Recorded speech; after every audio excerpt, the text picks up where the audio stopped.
Pernah nggak sih ngerasa mentok pakai cara pikir yang itu-itu aja buat setiap masalah?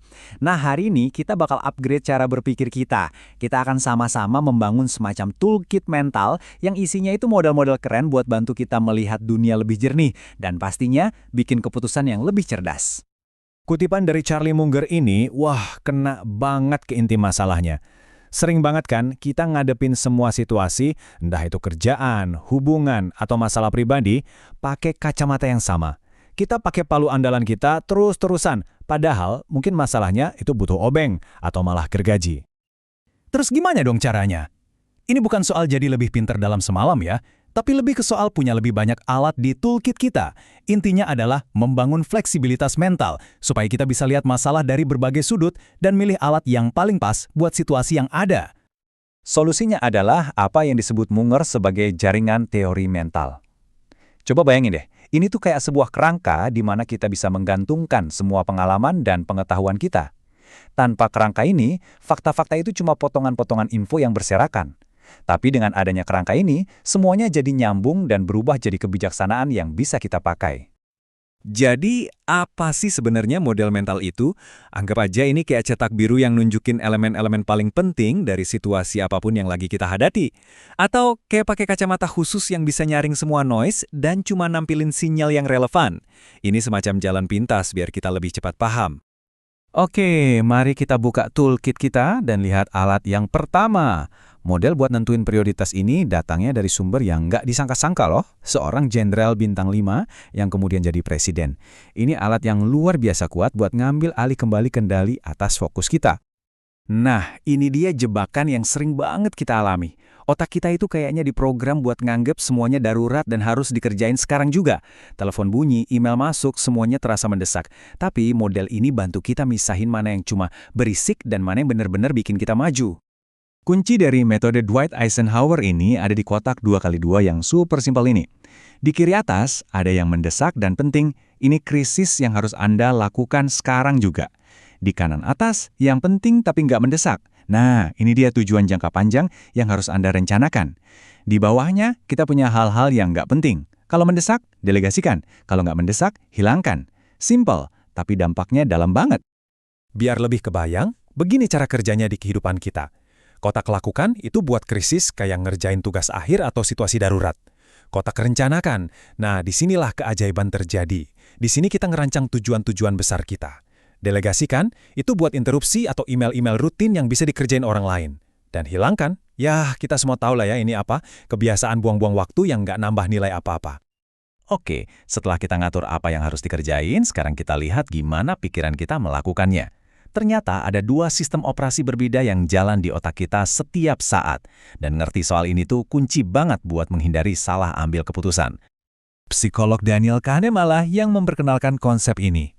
Sistem satu itu pilot otomatis kita, cepat, instingtif, emosional. Berguna banget pas lagi bahaya, tapi ya gitu, rentan banget sama bias. Kalau sistem 2, itu pilot manual kita. Lambat, analitis, dan butuh usaha sadar. Ini mode yang kita pakai buat keputusan rumit dan penalaran logis. Nah, ini dia poin krusialnya. Sehari-hari, kita lebih sering jalan pakai sistem 1. Dengan sengaja menggunakan model mental kayak Matrix Eisenhower tadi, kita memaksa diri kita buat berhenti sejenak, mikir, dan ngaktifin sistem 2 yang lebih analitis. Ini cara kita buat pindah gigi dari yang cuma reaktif jadi proaktif dan penuh pertimbangan. Alat kita yang berikutnya ini, wah, ini buat mecahin masalah secara radikal. Lupakan perbaikan-perbaikan kecil. Ini tentang menantang asumsi paling dasar dan membangun solusi baru dari nol. Prosesnya dimulai dengan pertanyaan yang super berani. Apa yang kita anggap benar soal ini? Setelah kita tahu semua asumsinya, kita hancurkan semua itu sampai cuma tersisa kebenaran yang paling mendasar. Hal-hal yang nggak bisa dibantah lagi. Nah, dari fondasi baru itulah, kita membangun solusi yang benar-benar inovatif.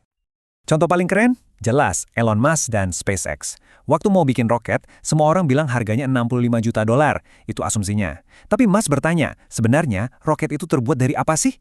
Ternyata, harga bahan-bahannya itu cuma sekitar 2% dari harga jual. Jadi dia beli bahan bakunya sendiri dan bangun roketnya dari awal. Biayanya jauh lebih murah. Sekarang kita bahas alat yang kedengarannya agak aneh, tapi justru efektif banget. Gimana kalau cara terbaik buat sukses itu adalah dengan fokus sama apa yang harus dihindari? Ini namanya inversi. Monger lagi-lagi ngasih kita pencerahan. Kadang-kadang lebih gampang dan lebih manjur buat mendefinisikan apa itu kegagalan, terus kita kerja keras buat menghindari itu.